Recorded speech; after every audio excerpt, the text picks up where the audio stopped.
کریم جو انسانوں کے لیے حل نہیں ہوتے، یہ مکتب تشیع کا حوزے کا وہ شاگرد تھا اور وہ عظیم عالم تھا، پرمردہ تھے جنہوں نے وہ مفاہیم کو واضح کیا۔ سنیے گا، پڑھے لکھے دوست ہیں، اس انداز میں بھی بات پہنچتی ہے۔ وہ فرماتے ہیں تقوی بقا یقین سے نکلا ہے، جس کا معنی ہے بچانا۔ توجہ رہے، وہ فرماتے ہیں تقوی کے معنی اور مفہوم میں منفی پہلو نہیں، مثبت پہلو ہے۔ توجہ فرمائیں، وہ فرماتے ہیں، اب ان کا جملہ کیا ہے وہ قدر کیجئے گا، وہ فرماتے ہیں تقوی نفس کی کمزوری کا نام نہیں بلکہ قوت روح کا نام ہے۔ آج میری بات پہنچے، قوت روح کا نام ہے۔ کیا مانا؟ فرماتے ہیں تقوی انسان کے اندر اس حصار کا نام ہے کہ انسان جب ایسے ماحول میں چلا جائے جو پورا ماحول اللہ کی نافرمانی کا تقاضا کرتا ہے، وہ حصار اور وہ طاقت اور قوت اور قدرت جو انسان کو اس گناہ کے ماحول میں بھی اس کے خلاف ڈٹ جانے پر تیار کر دے، اسے تقویٰ کہتے ہیں۔ جزاک اللہ، سلامت رہے۔ لہذا وہ کہتے ہیں متقی وہ نہیں جو اتنا کمزور ہو کہ اگر اسے معاشرے میں نکلنا پڑے تو وہ اپنے ضعف نفس کا اقرار کرتے ہوئے ان جگہوں سے بھی فرار کرے جہاں اس کا ہونا ضروری ہے، اس لیے کہ کہیں گناہ میں مبتلا نہ ہو جاؤں۔ سنیے گا، وہ کہتے ہیں اگر گناہ سے بڑی مصلحت اس کے ہونے سے اس گناہ کی مخالفت ہو رہی ہے تو اس کے تقوی کا تقاضا یہ ہے کہ وہاں جا کر بھی اپنے آپ کو اس ماحول سے آلودہ نہ کرے۔ کاش میری بات پہنچ جائے۔ چلے تھوڑا سا آسان کرتا ہوں، یہ نوجوانوں کے لیے مثال دیتا ہوں۔ آپ یورپ میں پڑھنے چلے گئے، یورپ میں پڑھنے چلے گئے، اب قومی حوالے سے ضرورت ہے، ملی حوالے سے ضرورت ہے، شرعی حوالے سے بھی ضرورت ہے۔ مثال دے رہا ہوں، کوئی ایسا شعبہ ہے جو واجب کفائی ہے۔ اب اگر آپ امریکہ یورپ چلے گئے، سنیے گا، اگر آپ ایسی یونیورسٹی میں ہیں جہاں پر ہر طرف گناہ کا ماحول ہے اور اگر آپ اس گناہ کے ماحول میں اپنے آپ کو آلودہ نہیں کرتے اور حصول علم میں کوشش بھی کرتے ہیں اور گناہ سے بھی بچاتے رہتے ہیں تو یہ جو گناہ سے بچ رہے ہو اس ماحول میں، اسی کا نام تقویٰ ہے۔ یعنی آپ نے اپنے آپ کو اسلامی احکامات کے حصار میں ایسے پابند کیا ہے کہ آپ کی روح اتنی طاقتور ہو گئی ہے کہ گناہ کے سامنے تسلیم نہیں ہو رہی، گناہ کو اپنے سامنے تسلیم کر رہی ہے۔ چلیے اور آسان کر دوں، چونکہ خواتین بھی آتی ہیں۔ ایک خاتون ہے، حجاب کرتی ہے، حجاب کرتی ہے، پردہ کرتی ہے، اسلامی اصول پہ عمل کرتی ہے۔ اب میں یہ جو بات کر رہا ہوں ہے زندگی میں ہماری ایسا ہی ہے، ہم بھی اسی معاشرے میں رہتے ہیں، حجاب کرتی ہے، پابند حجاب رکھتی ہے، لیکن خاندان کی شادی آ گئی، باقی خاندان کی سب عورتوں نے حجاب اتار دیا۔ اب اس کے دل میں وسوسہ پیدا ہوا کہ اگر میں اس ماحول میں پردے کے ساتھ جاؤں تو کیا فائدہ؟ یہ بات محسوس تو نہیں کریں گے۔ اب اگر یہ خاتون اس ماحول میں جا رہی ہے، اگرچہ ایسے ماحول میں جا کر تبلیغ کرنا یا تذکر دینا اگر موقع ہو، امر بالمعروف ہر جگہ نہیں ہوتا، اس کے موارد ہیں اور ہر کسی کے لیے نہیں، اس کے لیے جو شرائط، حدود اور قیود اور حکمت کو جانتا ہو، لیکن عملی طور پر یہ کیا ہے؟ شریعت نے یہی مثال دی ہے۔ وہ فرماتے ہیں اگر یہ خاتون اس بے حجاب ماحول میں حجاب کر کے چلی جائے، یہ ایک ہی وقت میں دو کام کر رہی ہے، یہ اپنے تقوی کا اعلان بھی کر رہی ہے اور یہ عملی جہاد بھی کر رہی ہے۔ اس کا وہاں اس ماحول کے سامنے تسلیم نہ ہونا، اس بے حجابی کے سامنے ڈٹ جانا، عملی طور پہ ڈٹ جانا، حجاب کر کے جانا، خود عملی تبلیغ ہے، خود عملی تبلیغ ہے۔ اے ایمان والو، تقوی اختیار کرو۔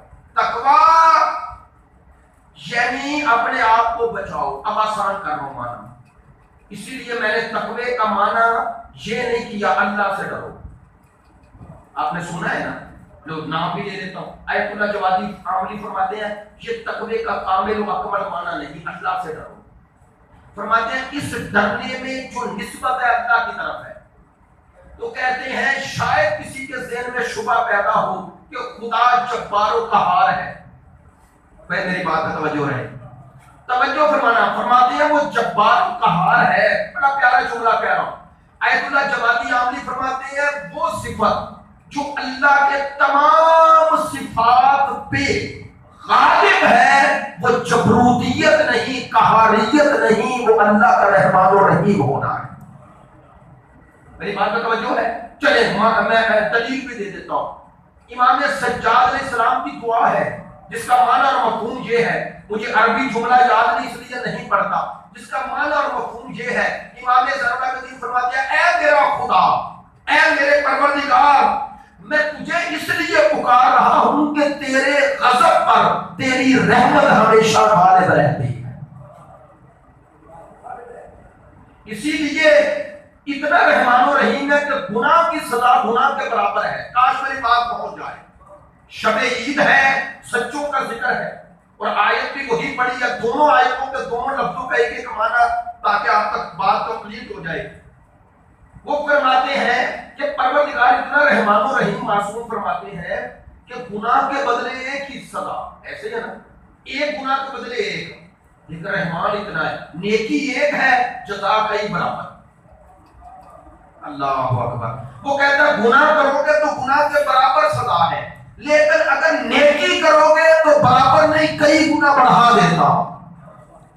تو یہ معنی ہے وہ رحمان و رحیم رحمت. تو تقوی کا خوبصورت معنی کیا ہے؟ اے ایمان والو اپنے آپ کو بچاؤ. کس سے بچاؤ؟ ہر اس کام سے بچاؤ جو اس کے غضب کا سبب بن جائے. اپنے آپ کو اللہ کی ناراضگی سے بچاؤ. چلو بھائی پہلا معنی یہ ہو گیا اے ایمان والو تقوی اختیار کرو. تو یہ حکم ہے. حکم ہر انسان اس حکم پر عمل کرنا اپنا شرعی فریضہ سمجھتا ہے یا نہیں؟ حکم قرآن ہے تو ایک ہی حکم ہے نا، وَكُونُوا مَعَ الصَّادِقِينَ. لے توجہ فرمائیں، سادہ لفظوں میں بات کرو، ہو جاؤ، ہو جاؤ سچوں کے ساتھ. میں نے ابھی عرض کیا سچوں کی مصاحبت اور ہے، سچوں کی معیت اور ہے. سچوں کی مصاحبت میں رہنے سے کوئی سچا نہیں بنتا، سچوں کی معیت میں رہنے سے سچا بنتا نہیں. اور آسان کر دیتا ہوں، قرآن کہتا ہے محمد رسول اللہ والذین معہ، محمد اللہ کے رسول ہے، والذین اور وہ لوگ معہ جو محمد رسول اللہ صلی اللہ علیہ وآلہ وسلم کی معیت میں ہے، ساتھ ہیں. وہ کون ہے؟ اشداء علی الکفار، وہ کافروں پہ سخت ہے. توجہ ہے. میں نے تفسیر کوثر کا بھی حوالہ دیا، دوسری تفاسیر بھی دیکھی، اس میں بھی یہی پیغام ہے. پروردگار نے یہ نہیں کہا محمد اللہ کے رسول ہے اور وہ جو پیغمبر کی مصاحبت میں ہے وہ کفار پہ سخت ہے. کاش میری بات پہنچ جائے. نہ فرمایا جو پیغمبر کی معیت میں ہے. نہیں، میری بات کی دلیل کیا ہے؟ معیت والوں کی یہ خصوصیت ہے، مصاحبت والوں کی نہیں. مصاحبت سمجھتے ہیں؟ مصاحبت جو صحبت میں بیٹھ جائے، جو محفل میں بیٹھ جائے. بھائی سارے مسلمان میری بات کی تائید کریں گے، صرف پیغمبر کی مصاحبت میں بیٹھنے سے کوئی معیت میں نہیں آتا. چونکہ پیغمبر کی معیت میں صرف مومن تھوڑے ہی تھے، منافق بھی تھے. قرآن کہہ رہا ہے نا اذا جاءک المنافقون، اے میرا حبیب جب آپ کے پاس منافق آتے ہیں تو اب ہر مسلمان کے نزدیک وہ منافق پیغمبر کی مصاحبت میں ہے، معیت میں نہیں ہے. میری بات پوچھی ہے؟ اس لیے وہ والذین معہ میں شامل نہیں ہے. کیا کہنا چاہتا ہوں؟ لوگ معیت میں آنے کے لیے آپ کا کسی معصوم کے دور میں ہونا ضروری نہیں. بڑی بنیادی کرنے کے لیے آپ کا کسی، چلو جملہ بدل دیتا ہوں، کسی سچے کے طور میں بالمشافہ جسمانی طور پہ ہونا ضروری نہیں، معیت میں آنا ہے تو سچے کے کردار و گفتار اور ارشاد و فرمودار پر عمل کر لو، جس وقت عمل کرو گے معیت میں شامل ہو جاؤ۔ ماشاءاللہ، جزاک اللہ۔ اب پروردگار نے ہم سے تقاضا کیا ہے، اے ایمان والو سچوں کے ساتھ ہو جاؤ۔ اب میں نے یہ وضاحت کرنی ہے اور آج کی عید کا ایک ہی جملہ کہنا ہے، وقت چونکہ کافی گزر گیا اس لیے بس بات کو ختم کر رہا ہوں۔ سچوں کے ساتھ ہو جاؤ۔ لو بھائی، اگر ہوتا نا لفظ کونوا مع صادق، سچے کے ساتھ ہو جاؤ، تو مسئلہ حل تھا۔ کیوں؟ ہر مسلمان میری بات کی تائید کرے گا کہ کائنات میں اللہ کی نظر میں حقیقی سچا، حقیقی صادق کون ہے؟ سرکار دو عالم ماشاءاللہ۔ کوئی مسلمان عالم اسلام میں صداقت کی جب تعریف کرے گا تو درجہ اتم و اکمل پر، صداقت کے درجہ اتم و اکمل پر، کیونکہ صداقت کے مراتب ہے، درجہ اتم و اکمل پر سرکار کو رکھے گا یا نہیں؟ ایسا ہی ہے، سرکار تو اتنے سچے تھے جنہوں نے سرکار کے منصب کا کلمہ نہیں پڑھا، صداقت کا کلمہ انہوں نے بھی پڑھا ہے۔ ایسا ہے یا نہیں؟ بھائی وہ مشرکین مکہ 13 سال سرکار دو عالم کی رسالت کا انکار کرتے رہے، صداقت کا نہیں کیا۔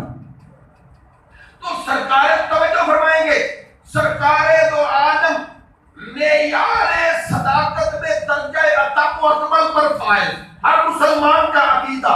لو اب خدا کہہ رہا ہے سچوں کے ساتھ ہو جاؤ، تو وہ سچے جن کی معیت میں جانا ہے ان میں پہلے سچے مصطفیٰ ہیں۔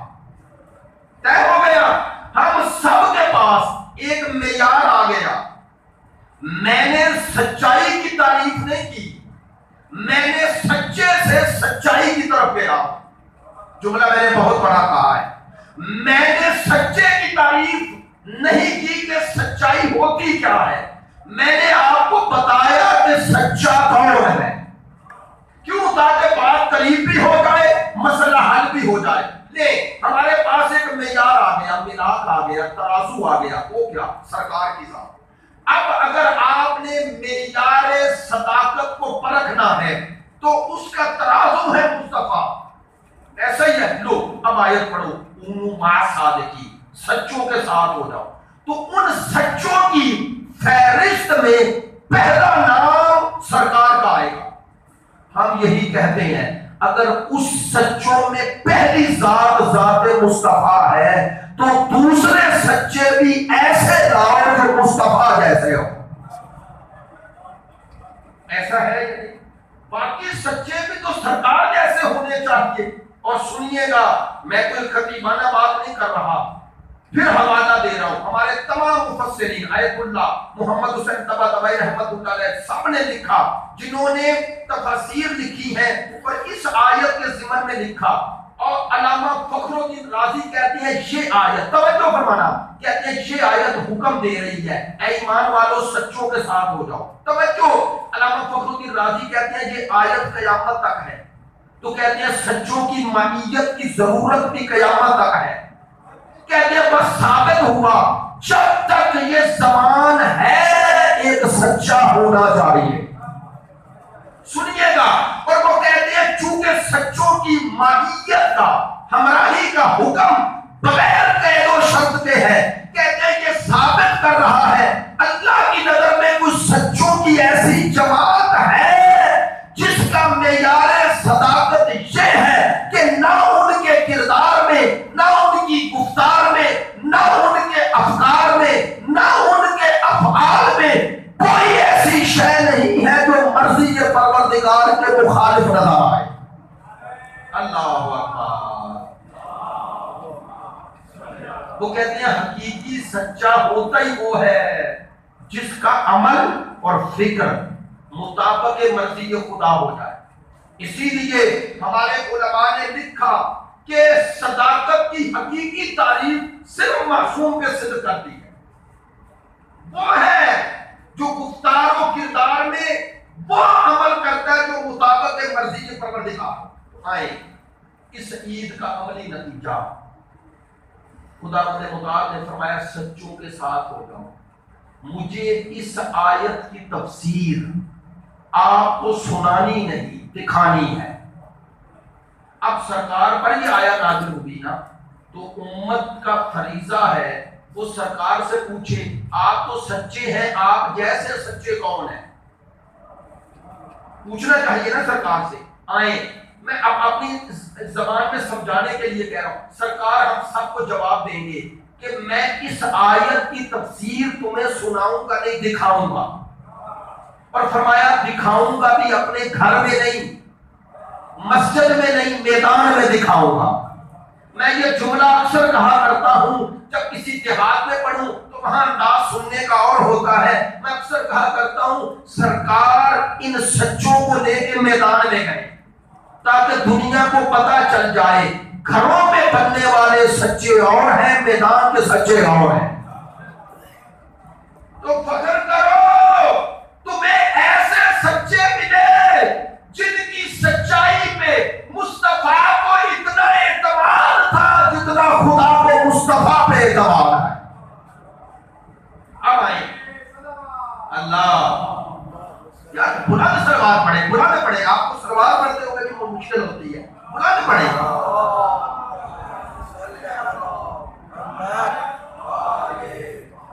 دیکھیں میں نے کوئی آپ سے کبھی نعرے کی ڈیمانڈ نہیں کی, کوئی داد کی ڈیمانڈ نہیں کی. ماشاءاللہ آپ آتے ہیں اپنی مرضی سے بیٹھتے ہیں, مرضی سے بولتے ہیں, ہمیں تو یہ تقاضا ہی نہیں ہوتا, لیکن چاہتے ہیں جب جشن ہو, مجلس ہو, کوئی بھی ہو, جب پڑھنے والا اپنے خلوص سے پڑھ رہا ہے تو اس کے ساتھ شامل ہو. ہاں اس کی تائید ہوتی ہے, حوصلہ افزائی ہوتی ہے, اسے پتا چلتا ہے میں مردوں میں نہیں پڑھ رہا, میں زندوں میں پڑھ رہا ہوں. ایک گھنٹہ ہمارے لیے بیٹھنا مشکل ہو جائے, ایک گھنٹہ, یہ خون ہے اس نے ہماری زندگیاں برباد کر دی. ایسے ہی ہے نا, ساری رات کے نوجوان بیٹھے ہوئے, ساری رات پتہ اس لیے چلتا ہے کہ جب بھی کوئی جائے کوئی نہ کوئی آپ کو آن لائن نظر آتا ہے اور لگے ہوتے ہیں. ماتا کے ساتھ ہم 4 گھنٹے موبائل پہ نہیں تھکتے ہیں اور مجلس میں 50 منٹ تھک جاتے ہیں.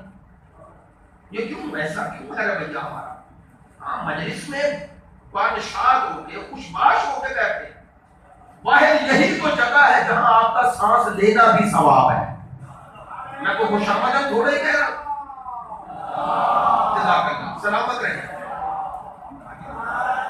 وعلیکم. بس آخری پہلو تاکہ بات مکمل ہو جائے. یہ سچوں کی جماعت کی شناخت کب ہوئی؟ یہی جو کل دن آ رہا ہے.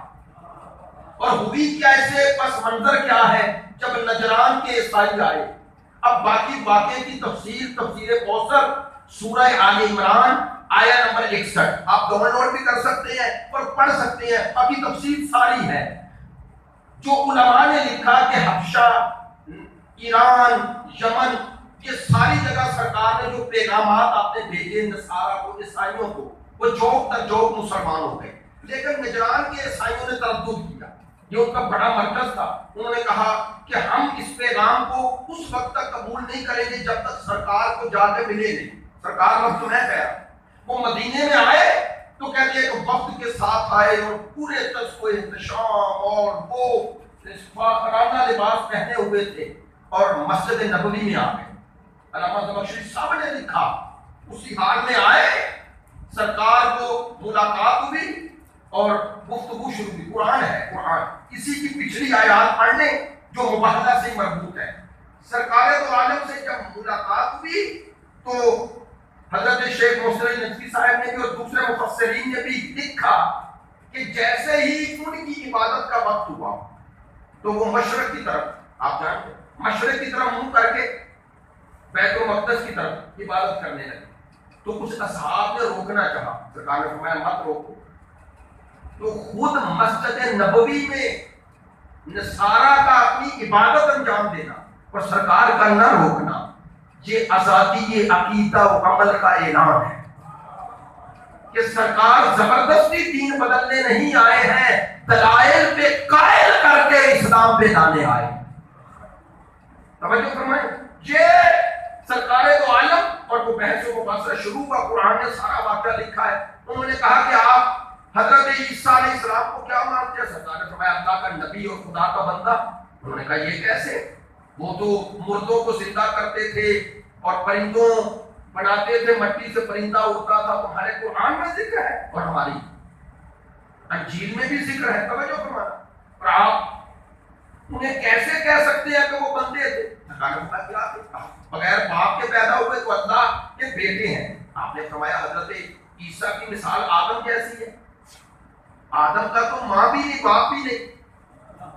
فرمایا اگر بغیر باپ کے آنا یہ بیٹا بنا رہا ہے تو بغیر ماں باپ کے آنا. قرآنی دلیل تھی. چپ ہو گئے لیکن ڈٹے رہے. اب آئے قرآن نے کہا فمن حاجک فیہ من بعد ما جاءک من العلم. میرا حبیب اب علم آ جانے کے بعد، علم سے مراد علماء نے لکھا یہ دلائل آ جانے کے بعد، حق آ جانے کے بعد، چونکہ یہ ڈٹے ہوئے ہیں میرا حبیب اب ان سے بحث و مباحثہ نہ کرو. فقل انہیں کہو تعالو آؤ. کیا ندعو ہم پکارتے ہیں کن کو؟ ابناءنا و ابناءکم ونساءنا و نساءکم وانفسنا و انفسکم. آؤ ہم اپنے بیٹوں کو تم اپنوں کو، ہم اپنی نساء کو تم اپنی کو، ہم اپنے نفوس کو تم اپنوں کو. آؤ لے کے آؤ. اور کیا کریں؟ فنجعل لعنت اللہ علی الکاذبین. لے کے آؤ میدان میں ہم بھی لاتے ہیں اور پھر بددعا کرتے ہیں. یہ لفظ بددعا جان بوجھ کے ترجمہ کیا ہے. آیت کیا کہہ رہی ہے؟ فنجعل قرار دیں لعنت اللہ اللہ کی لعنت. کن کے لیے؟ اللہ الکاذبین جو دونوں میں جھوٹا ہو. تو کم از کم یہ آیت بتا رہی ہے کہ جھوٹوں پہ لعنت کرنا یہ سنت پروردگار بھی ہے، سنت رسول بھی ہے. جھوٹوں پہ لعنت کرنا. تو اگر لعنت گالی ہوتی تو کبھی خدا مصطفیٰ کو حکم نہ دیتا. جو ہے اب قرآن کہہ رہا ہے. اور اس میں جو ایک بڑا دقیق پہلو ہے علماء نے بڑا خوبصورت لکھا فنجعل نجعل قرار دے قرار دے. کہتے ہیں یہ نہیں کہا جا رہا آؤ مل کر کہیں، نہیں. کہتے ہیں جیسے ہی ہم آئیں گے تو ہمارا آنا خود ایک دوسرے پر لعنت کا سبب بن جائے. اور وہ سبب وہ لعنت ہوگی کیسے؟ کہ ہم بددعا کریں. کیا بددعا کریں؟ کہیں یا اللہ ہم میں جو جھوٹا ہے اس پر اپنا عذاب دے. نہیں توجہ ہو گئی؟ لو بھائی اسی کا نام لعنت ہے. لعنت اسی کا نام ہے کہ جو جھوٹا ہے اس کو وہ ملے جس کا حقدار ہے. لعنت کوئی گالی نہیں ہے. میں آپ کے لیے بھی اور تمام مسلمان بھائیوں کو بھی بتا رہا ہوں لعنت گندا گالی نہیں. لعنت ہے بددعا. دوسرے معنی میں لعنت اللہ سے وہ طلب کرنا کس کے لیے؟ دشمن خدا کے لیے. وہ طلب کرنا جس کا وہ حقدار بنا ہے. کس سے حقدار بنا ہے؟ اسلام، قرآن اور وارثان قرآن سے دشمنی رکھ کے وہ جس کا حقدار بنا ہے اس کے لیے وہ طلب کرنا اسی کا نام لعنت ہے. جب ہم دشمنان اہل بیت پہ لعنت کرتے ہیں تو گالی تھوڑی دیتے ہیں. نہ ہم کیا کہتے ہیں؟ ہم کہتے ہیں میرے اللہ ان لوگوں نے، یزید نے، یزیدیوں نے، شمر نے، عمر سعد نے، توجہ ہے، خدایا یہ مولا علی کے قاتل عبد الرحمن ابن ملجم نے، خدایا یہ ہمارے ائمہ کے دشمنوں نے ان سے دشمنی رکھی جن کی محبت تو نے مانگی ہے. میں اتنی کھل کے اور واضح بات اس لیے کر رہا ہوں تاکہ آپ تک بھی بات ہو کہ آپ کے توسط سے دوسروں تک. یہ ہے لعنت کہ خدایا چونکہ تو نے آل محمد کی محبت مانگی انہوں نے دشمنی رکھی. حقیقت میں انہوں نے ان سے دشمنی نہیں رکھی، انہوں نے تجھ سے دشمنی رکھی. اور یہ اس دشمنی کی وجہ سے تیری رحمت سے دور ہو گئے. تو ان سے نفرت کرنا اور ان کے لیے بددعا کرنا جو اللہ اور اللہ کے رسول اور اہل بیت سے دشمنی رکھتے ہیں اسی کا نام لعنت ہے. اب آئے نتیجہ دے رہا ہوں. سرکار اس آیت کے نزول کے بعد خدا نے کہا ہے کہ میرا حبیب نے تو اپنے بیٹے ہم اپنے بیٹے، تم اپنی نساء ہم اپنے، تم اپنے نفوس ہم. یہ ہے تیسرا جملہ بات آج کی مجلس کا جشن کا آخری جملہ. سرکار جب نکلے تمام عالم اسلام کی تفسیریں تمام بغیر قید و شرط کے، جس نے بھی سورہ آل عمران کی آیت نمبر 61 کی تفسیر لکھی، حتیٰ مترجمین قرآن مولانا اشرف علی تھانوی ہوں، کوئی ہو، شاہ رفیع الدین ہو، شاہ احمد رضا خان بریلوی ہوں، سورہ آل عمران کی آیت نمبر 61 کے نیچے جا کر حاشیے پر جہاں انہوں نے ترجمے میں تفسیر لکھی ہے پڑھ لیں، سب نے لکھا جیسے یہ آیت نازل ہوئی سرکار نے نجران سے آئے ہوئے عیسائیوں کو کہا ایک جگہ معین کرو، وہاں جا کے تم بھی بیٹھ جاؤ، میں بھی اور تم بھی کل آنا، مل کر لعنت کریں گے، جو جھوٹا ہوگا اس پر اللہ کا عذاب آ جائے گا. توجہ فرمانا. علماء کہتے ہیں دوسرے دن سارے مسلمان اس ذوق و شوق سے ساری رات سوئے نہیں، کیونکہ یہ چھوٹا اعزاز نہیں تھا. سرکار کے بیٹوں میں جانا، نساء کے جانا، نفس رسول بن کے جانا، نفس رسول بن کے جانا. کہتے ہیں دوسرے دن مسلمان دیکھ رہے تھے کہ سرکار امت میں کسے کسے ساتھ لے کے جاتے ہیں.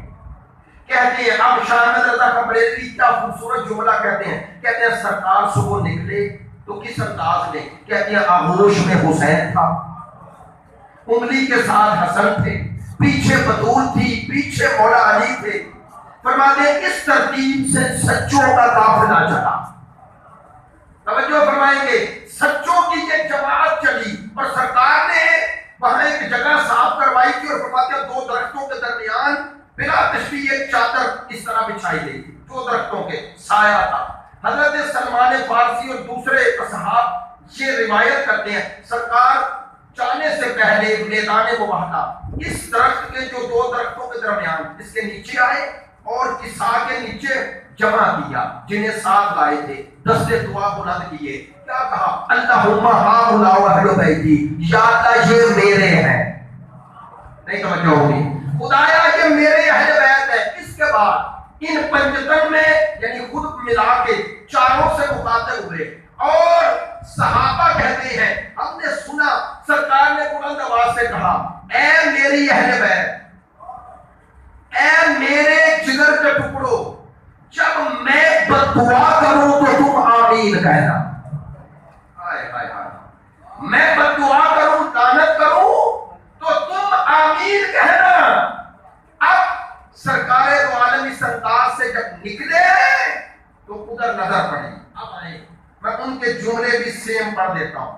اب فرماتے ہیں کہ ادھر سرکار نکلے، ادھر انہوں نے اپنے جو اسقف جس کا نام ابو حاتم بھی لکھا ہے، السید بھی اور العاقب بھی، 3 لوگوں کے نام ہیں.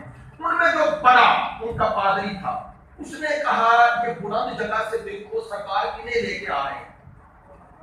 سننا، اس نے کہا اگر مدینے کے عام لوگوں کو لے کے آ رہے ہیں تو مباہلہ کر لینا، اگر اپنوں کو لے کے آ رہے ہیں تو مباہلہ نہ کرنا. توجہ فرمانا. اب میں جملے سیم پڑھ رہا ہوں. کہتے ہیں جیسے ہی یہ پنجتن کا قافلہ آگے بڑھا، جیسے ہی بڑھا اور ان کی نظر پڑی تو اب انہوں نے کہا کہ ہم ان سے مباہلہ نہیں کریں گے، ہم ان سے مباہلہ نہیں کریں گے. کیوں؟ جملے پڑھ رہا ہوں. کہتے ہیں ان کے پادری نے کہا، تفسیر کوثر، پادری نے کہا انی لا ارا وجوہا لو سعد اللہ بہا ان یزید جبلا من مکانہ لافعلہ. ان کے پادری نے کہا ان سے مباہلہ نہ کرنا. کیوں؟ کہنے لگا میں ایسے چہرے دیکھ رہا ہوں، چہرہ نہیں، وجوہاً میں ایسے چہرے دیکھ رہا ہوں. کیسے چہرے؟ فرمایا کہ یہ وہ چہرے دیکھ رہا ہوں اگر یہ اللہ سے یہ تقاضا کریں کہ یہ پہاڑ اپنی جگہ سے چلنا شروع کر دے تو یہ اتنی مقدس ہستیاں ہیں، ان کے حکم کی تعمیل میں یہ پہاڑ حرکت کرنا شروع کر دے. آپ تک بات پہنچ جائے.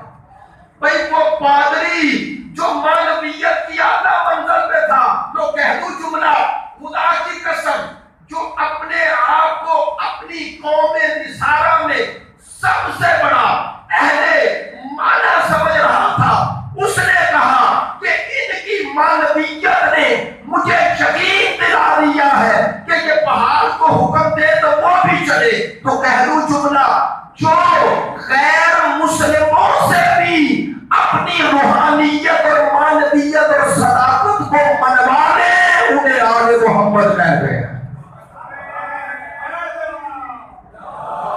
بس اب اس آیہ مجیدہ کے پوری اس پر کہتے ہیں گفتگو کی گنجائش ہے، لیکن کیا خوبصورت اس میں ایک جملہ ہے، انفسنا و انفسکم. توجہ